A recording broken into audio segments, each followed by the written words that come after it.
सूर्य classes में आपका स्वागत है। आज हम त्रिकोणमिति के कुछ और उदाहरण लेंगे। पिछले वीडियो में हमने त्रिकोणमिति का परिचय और उससे संबंधित कुछ उदाहरण देखे थे। आज फिर से हम उसी को कंटिन्यू करेंगे, ठीक है। तो इसमें 3 एग्जाम्पल हम पहले वीडियो में बता चुके हैं। अब यहाँ हम चौथा एग्जाम्पल देखेंगे। इसमें दिया है कि त्रिभुज ACB में कोण C समकोण है। एक त्रिभुज है ACB जिसमें जो C वाला कोण है वो समकोण है, मतलब 90 डिग्री है। और आगे बोल रहा है कि जिसमें AB 29 सेंटीमीटर, ठीक है, उसमें भुजा AB 29 सेंटीमीटर, भुजा जो BC है वो कितना दे दिया 21 सेंटीमीटर, और एंगल ABC थीटा है। तो निम्नलिखित के मान ज्ञात कीजिए, ठीक है। तो मान देखते हैं क्या ज्ञात करना है। इसमें पहला मान है cos square theta plus sine square theta, और दूसरा मान है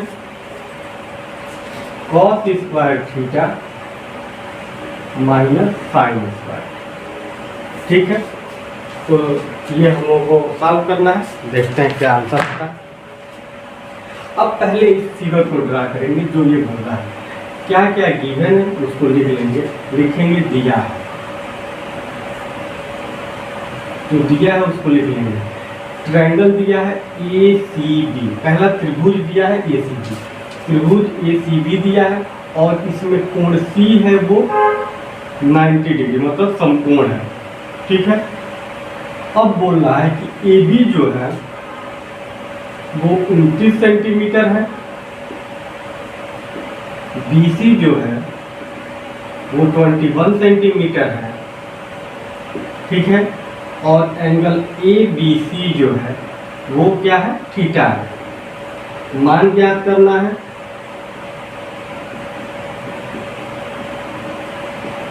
किसका मान ज्ञात करना है? तो पहला दिया है cos square theta plus sine square theta, और दूसरा क्या है cos square theta minus sine square theta. तो ये इतना ये गिवन है। अब हम लोग क्या करेंगे, फिगर ड्रा करेंगे। तो यहाँ पे एक त्रिभुज बनाएंगे और त्रिभुज का नाम देखेंगे ACB। मान लेते हैं कि अगर ये ध्यान समझेंगे, जो कोण C है वो है समकोण, तो ये हो जाएगा 90 डिग्री, ठीक है। अब बोल रहा है कि ABC, अगर हम इसको A मान ले, इसको B मान ले, तो ये ABC, अगर हम इसको A मानते हैं, इसको B मानते हैं, और ये क्या हो जाएगा थीटा हो जाएगा, क्योंकि बोला है ABC थीटा। या हम लोग इसको A मान लेते हैं, इसको B मान लेते हैं, तो भी ABC, तब ये हो जाएगा थीटा। अब ध्यान से समझेंगे, यहाँ क्या है, ये समकोण है। समकोण के सामने की जो साइड होती है, समकोण के सामने की जो भुजा होती है वो क्या होती है, कर्ण होती है, हाइपोटेनस होता है, H से रिप्रेजेंट करते हैं। ये थीटा है, जिस एंगल को हम कंसीडर कर रहे हैं, जिस एंगल को हम ले रहे हैं, उस एंगल के सामने की जो भुजा होती है वो लंब होती है, उसको हम लोग P परपेंडिकुलर से डिनोट करते हैं, और नीचे वाली जो भुजा, बाकी जो दोनों के अलावा भुजा है वो क्या हो जाएगा बेस, ठीक है। अब इसमें क्या क्या दिया है पहले हम लोग लिखेंगे।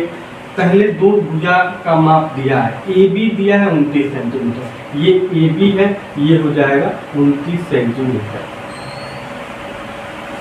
दूसरा BC दिया है 21 सेंटीमीटर, BC दे दिया है 21 यानी 21 सेंटीमीटर।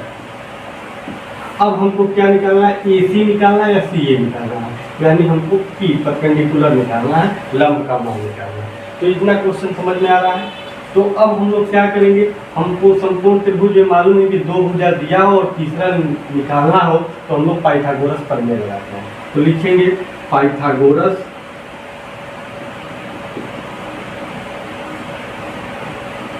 के प्रमेय से पाइथागोरस का प्रमेय हम बताए थे पिछले वीडियो में कि होता है कर्ण का वर्ग बराबर लंब का वर्ग प्लस आधार का वर्ग, आधार का वर्ग। ठीक है। कर्ण, कर्ण का मतलब एच, हाइपोटेनस, लंब माने परपेंडिकुलर पी स्क्वायर, आधार माने बेस बी स्क्वायर। इसमें जो वैल्यू दिया है, एच का वैल्यू कितना दे दिया है 29 और इसका स्क्वायर इक्वल पी, पी ही नहीं मालूम है यही निकालना है, प्लस बी, बेस कितना दिया है 21 सेंटीमीटर।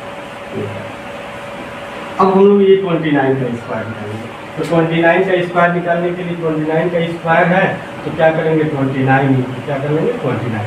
अब 29 का 29 में मल्टीप्लाई करेंगे, क्या आ जाएगा 9 में 9 का मल्टीप्लाई करेंगे 9 81, 8 कैरी होगा। 9 में 2 का मल्टीप्लाई करेंगे 9 गुना 18 और 18 में 8 जोड़ेंगे तो कितना हो जाएगा 26 यानी 26। अब 2 का 9 में मल्टीप्लाई करेंगे तो 2 में 9 का मल्टीप्लाई करेंगे तो 2 में 9 का मल्टीप्लाई करेंगे तो हो जाएगा 18 और ये हो जाएगा एक कैरी होगा और 2 गुना 4 और एक कैरी हुआ तो यहाँ ले लेंगे 5। ठीक है। अब ये हो जाएगा 1, 8 और 6 जोड़ेंगे तो 14, 8 से 14 का 4। ठीक है। और ये 5 2 7 1 8, ये हो जाएगा कितना 841। ठीक है। तो यहाँ लिखेंगे 841। ठीक। अब P 21 का स्क्वायर, तो 21 का स्क्वायर करने के लिए 21 में 21 का गुणा करेंगे तो 1 में 1 का गुणा होगा 1, 1 में 2 का गुणा होगा 2, 2 का 1 में गुणा होगा 2, 2 का 2 में गुणा होगा 4, ये हो जाएगा 1, 2 गुना 4, ये हो जाएगा 4। ठीक है। तो ये इधर आ जाएगा तो ये हो जाएगा 441। फिर ये प्लस में है, इसको इधर भेजेंगे तो ये है 841 माइनस 441 इक्वल हो जाएगा 30। ठीक है। अब आगे देखते हैं, इसमें 841 में से 441 निकलेगा तो क्या बचेगा यहाँ 400 और ये हो जाएगा 30 का। हम लोग जानते हैं कि यहाँ से जब स्क्वायर हटेगा तो ये किस में आ जाएगा रूट में आ जाएगा 400। अब इसका फैक्टर कर लें, तो इसका फैक्टर करेंगे तो देखेंगे या तो इसको लिख सकते हैं 20 × 20 या इस तरह अगर नहीं आता है तो यहाँ से फैक्टर कर लेंगे 400 का, 2 से कटेगा तो 200, फिर 2 से जाएगा डिवाइड तो हो जाएगा 100, फिर 2 से जाएगा तो हो जाएगा 50, फिर 2 से जाएगा तो हो जाएगा 25, अब ये 5 से कटेगा, फिर 5 से जाएगा तो 5 और फिर 5 से कटेगा तो 1। ठीक है। तो ये है, इसका फैक्टर कर लेंगे तो ये हो जाएगा क्या 2 × 2 × 2 × 2 × 5 × 5 इक्वल 30। और हम लोग जानते हैं जब रूट में रहता है तो कोई भी नंबर तो एक पेयर पर एक नंबर बाहर निकल आएगा, तो पेयर लगाएंगे, ये हो जाएगी इसकी पेयरिंग, जोड़ा लगा देंगे और इस 2 में से 1 2 यहाँ बाहर आ जाएगा, फिर एक 2 में से 1 2 यहाँ बाहर हो जाएगा और फिर इस 5 से 5 बाहर हो जाएगा, इक्वल क्या हो जाएगा 30। तो ये हो जाएगा 2 दूना 4 और 5 का गुणा करेंगे 20, यानी लंब हमारा कितना आ गया 20 सेंटीमीटर। ठीक है। इतना नोट करेंगे, फिर हम वैल्यू निकालना बता रहे हैं कि कैसे वैल्यू निकालें।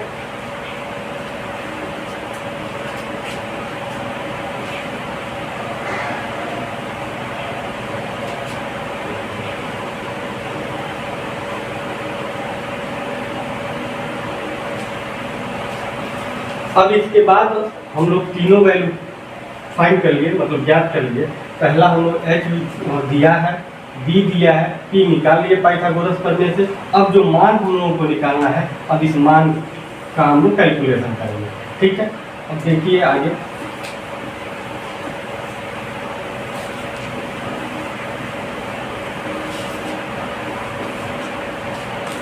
अब हम लोग आगे इसके आगे नीचे कंटिन्यू करेंगे। कैसे? तो हमारे पास P है 20 सेंटीमीटर, B दिया था 21 सेंटीमीटर और H भी दिया था 29 सेंटीमीटर। ठीक है, इतना। अब इसके बाद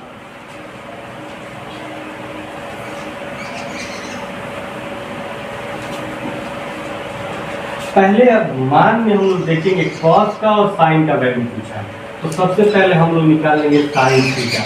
साइन थीटा का वैल्यू क्या होता है? अब तो हम पिछले वीडियो में बताए साइन थीटा इक्वल होता है P/h, लंब बटा कर्ण, परपेंडिकुलर बाई हाइपोटेनस। ठीक है, तो हम P/h लिख दिए। अब यहाँ मान रखेंगे, P का मान कितना है? तो 20 सेंटीमीटर, और h का मान कितना है? तो 29 सेंटीमीटर। सेंटीमीटर से सेंटीमीटर कटेगा, यानी साइन थीटा का मान कितना आ जाएगा? 20/29। उसी तरह हम लोग कॉस थीटा निकाल लेंगे, तो कॉस थीटा इक्वल होता है क्या? B/h। ठीक है, b कितना है? तो 21 सेंटीमीटर, और h कितना है? तो 29 सेंटीमीटर। सेंटीमीटर सेंटीमीटर कैंसिल हो जाएगा, कॉस थीटा का मान कितना आ जाएगा? 21/29। ठीक है, ये अब इसके बाद ध्यान देंगे। अब पहला वैल्यू हम लोग को क्या निकालना है? पहला वैल्यू निकालना है cos square theta minus plus sine square theta. अब इसका मान, अब जो ये वैल्यू हम लोग फाइंड किए हैं कॉस का और यहाँ साइन का, ये यहाँ पे रख के इसका वैल्यू निकालना है। तो कॉस स्क्वायर कॉस थीटा का वैल्यू कितना है? 21/29। तो यहाँ लिखेंगे 21/29, उसका क्या हो जाएगा? स्क्वायर, प्लस साइन थीटा का वैल्यू तो 20/20, तो यहाँ लिखेंगे 20/29 और उसका क्या? स्क्वायर। ठीक है, अभी हम 21 का स्क्वायर देखें तो क्या है? 441/29 का स्क्वायर हो गया 841, प्लस 20 का स्क्वायर हो जाएगा 400 और 29 का स्क्वायर हो जाएगा 841। जब भी ये नीचे वाला हर बराबर है तो अंश को आपस में या तो यहाँ प्लस होगा तो जोड़ देंगे, माइनस होगा तो घटा देंगे। ठीक है, तो जब हर बराबर है तो इसको एक बार लिख लेंगे 841, या इन दोनों का एलसीएम जो हो जाएगा वो हो जाएगा 841। ठीक है, अब क्या है नियम कि जब हर बराबर होगा तो अंश को यहाँ पे अगर प्लस होगा तो प्लस कर देंगे, माइनस होगा तो माइनस कर देंगे। ठीक है, तो ये हो जाएगा 441 प्लस 400, दोनों को जोड़ेंगे तो ये हो जाएगा 841, और नीचे भी फल में भी 841 से 841 कटेगा तो क्या हो जाएगा? तो ये हो गया पहले वाले का आंसर। इसको नोट कर लेंगे, फिर दूसरा वाला आंसर हम लोग निकालते हैं।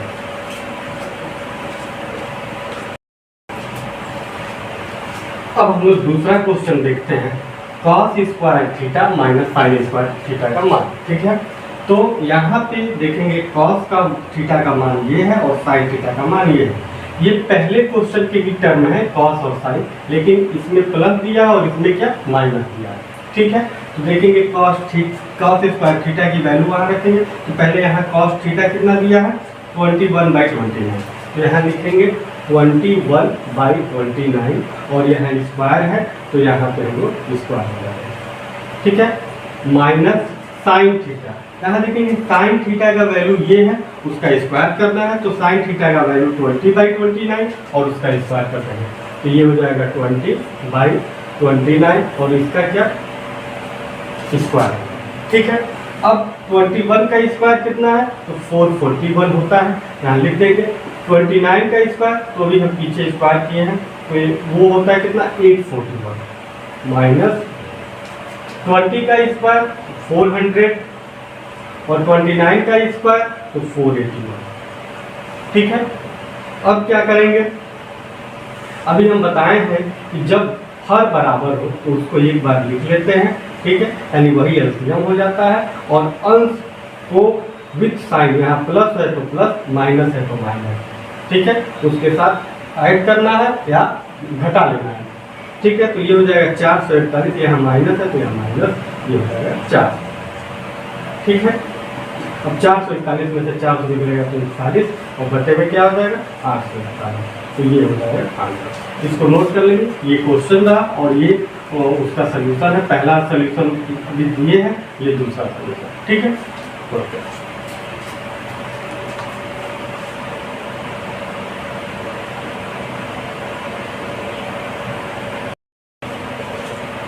आइए अब अगला एग्जाम्पल देखते हैं। इसमें दिया है कि एक समकोण त्रिभुज ABC का कोण 20 समकोण है। यदि AB और AC का अनुपात एक संबंधित √2 का है। ठीक है, यदि AB और AC का अनुपात एक संबंधित √2 हो तो निम्न के मान ज्ञात कीजिए। इसमें पहला क्वेश्चन दिया है 2 tan A by 1 + tan square और दूसरा क्वेश्चन दिया है 2 tan A by 1 - tan square. ठीक है, तो इसका हम लोग मान निकालेंगे और ये इतना हमको संबंध दिया है, तो इसका सलूशन देखेंगे। दिया है, ठीक है, क्या दिया है, तो त्रिभुज ABC दिया है। ठीक है, और कोण B जो है वो बोला है समकोण है। समकोण का मतलब 90 डिग्री। और एक चीज और दिया है कि AB और जो AC है इसमें जो संबंध है, अनुपात है, वो कितना है, एक संबंधित √2 का है। ठीक है, अब क्या ज्ञात करना है, तो हमको ज्ञात करना है पहला 2 tan A by 1 + tan square और दूसरा 2 tan A by 1 - tan square. ठीक है, अब हम लोग ये पहले फिगर बनाएंगे जो त्रिभुज दिया है, तो एक त्रिभुज बना लेंगे। ये इसमें क्या है कि B जो है वो समकोण है, मान लेते हैं ये वाला B है और ये समकोण। और क्या बोला है कि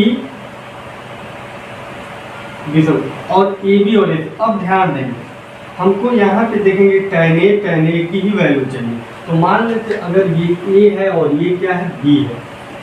ठीक है, A के सामने इस एंगल के बारे में बात हो रहा है, इसी एंगल का वैल्यू निकाल के रखना है। तो इस एंगल के बारे में बात हो रहा है, तो इस एंगल के सामने वाली भुजा जो होती है वो लंब हो जाएगी, 90 के सामने वाली कर्ण हो जाएगी, और इन दोनों के अलावा ये जो भुजा बची है ये क्या हो जाएगा, आधार हो जाएगा। ये क्लियर हो गया, लंब, कर्ण और आधार। ठीक है, अब हम लोग जानते हैं लंब को P से प्रदर्शित करते हैं। ठीक है, कर्ण को H से और आधार को B से। ठीक है, अब देखेंगे इसमें क्या बोला, AB और AB संबंध, AB संबंध AC। AB यहाँ सी रहेगा, ध्यान दें, AB और AC, AB संबंध AC, AB और AC का जो संबंध है वो दे दिया है एक संबंध √2 का। अब ध्यान देंगे AB और AC, इसको लिख सकते हैं AB बाई AC इक्वल 1/√2। ये AB क्या है, AB ये है आधार।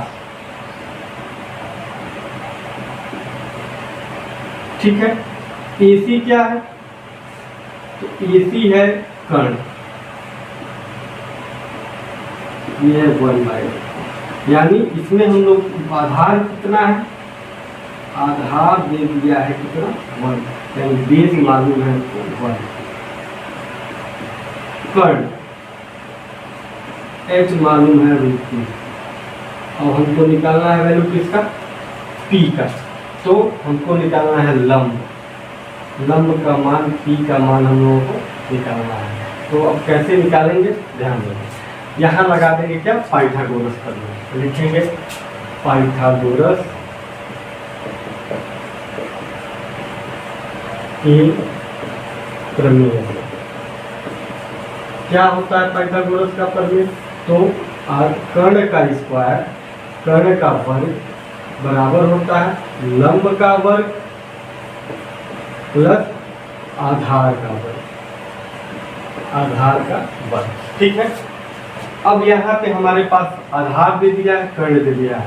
कर्ण कितना दिया है, √2, तो उसका वर्ग, लंब नहीं मालूम, यही निकालना है। पी मान लेते हैं। आधार कितना दिया है? ए, तो ये हो जाएगा 1 का वर्ग। रूट में कोई भी संख्या हो और उसका वर्ग जब होता है तो रूट खत्म हो जाता है। तो यहाँ रूट में 2 है, जब इसका वर्ग होगा तो रूट क्या हो जाएगा? खत्म हो जाएगा। तो यहाँ क्या बचेगा? 2 पी स्क्वायर प्लस 1 का स्क्वायर 1 को इधर भेजेंगे तो 2 यहाँ प्लस में है, इधर आएगा तो -1, ये हो जाएगा पी स्क्वायर। ठीक है, ये हो जाएगा पी। जब यहाँ सॉरी पी स्क्वायर 2 में से 1 निकलेगा 1, और यहाँ से जब रूट हटेगा तो यहाँ क्या आ जाएगा? ये स्क्वायर हटेगा तो ये रूट में आ जाएगा। ठीक है, तो ये रूट में क्या हो जाएगा? 1, और रूट 1 की वैल्यू क्या होती है? 1। यानी हमको लंब कितना मिल गया? तो लंब मिल गया 1। ठीक है, अब क्या करेंगे?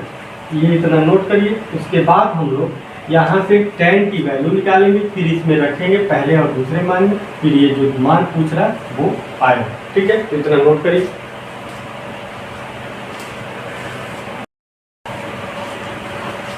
अब हम देखते हैं कि हम तीनों चीज मालूम कर लिए। P का वैल्यू है 1, B का वैल्यू क्या है? 1, और H का वैल्यू कितना है? √2। ठीक है, ये दोनों दिया था, इसको हमने ज्ञात किया। ठीक है, अब हम लोग पहला क्वेश्चन यहाँ पे सबसे पहले इसमें देखेंगे tan की ही वैल्यू पूछा है, तो हम लोग सब इसमें tan पहले निकालेंगे। तो हम लोग जानते हैं tan A, tan के लिए वैल्यू क्या होता है? तो लंब बटा आधार, लंब को b से और आधार को b से प्रदर्शित करते हैं। इसके बाद हमारे पास p कितना है? तो 1, और आधार कितना है? वो भी 1 की वैल्यू हो जाएगी 1, यानी हमारे पास tan A का वैल्यू कितना हो जाएगा? 1। इसी tan A की वैल्यू को हम लोग को यूज करके इन दोनों क्वेश्चन का मान निकालना है। ठीक है, तो पहला क्वेश्चन इसमें है 2 tan A by 1 plus tan square है। 2 tan A का value 1 by 1 plus tan square है। tan A की वैल्यू 1 और उसका क्या हो जाएगा? स्क्वायर। 2 में 1 का मल्टीप्लाई करेंगे 2, 1 प्लस 1 का स्क्वायर 1, 2 ये हो जाएगा 1 प्लस 1 1, और ये सॉरी 1 प्लस 1 ये हो जाएगा 2, 2 से 2 कैंसिल हो जाएगा, आंसर क्या आ जाएगा? 1। ठीक है, तो 2 tan A by 1 plus tan square A का वैल्यू कितना आ गया? 1। ठीक, अब दूसरा क्वेश्चन क्या है? तो 2 tan A by 1 minus tan square A, ये हो जाएगा 2 tan A का वैल्यू कितना है? 1। तो यहाँ लिखेंगे 1 by 1 minus tan square A, यानी 1 का क्या हो जाएगा? स्क्वायर। अब क्या लिखेंगे? 2 में 1 का मल्टीप्लाई करेंगे 2, 1 माइनस 1 का स्क्वायर 1, 2 बाई 1 में से 1 निकलेगा 0। अब ध्यान देंगे किसी भी भिन्न में क्या होता है? अंश और बटा हर। अगर किसी भी भिन्न में अंश 0 हो, अंश क्या हो?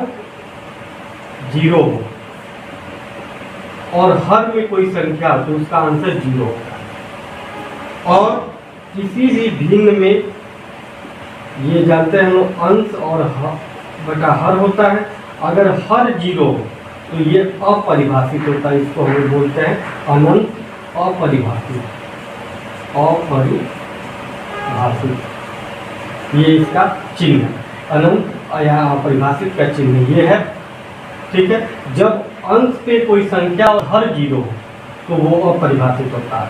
ठीक है, और अंश जब 0 हो और हर में कोई संख्या हो तो वो 0 होता है। तो यहाँ देखेंगे हर में 0 है तो ये क्या हो जाएगा? अपरिभाषित। ठीक है, अनंत। ठीक, तो ये हो गया इसका आंसर। ये नोट करेंगे, फिर अगला एग्जाम्पल हम देखते हैं। ठीक।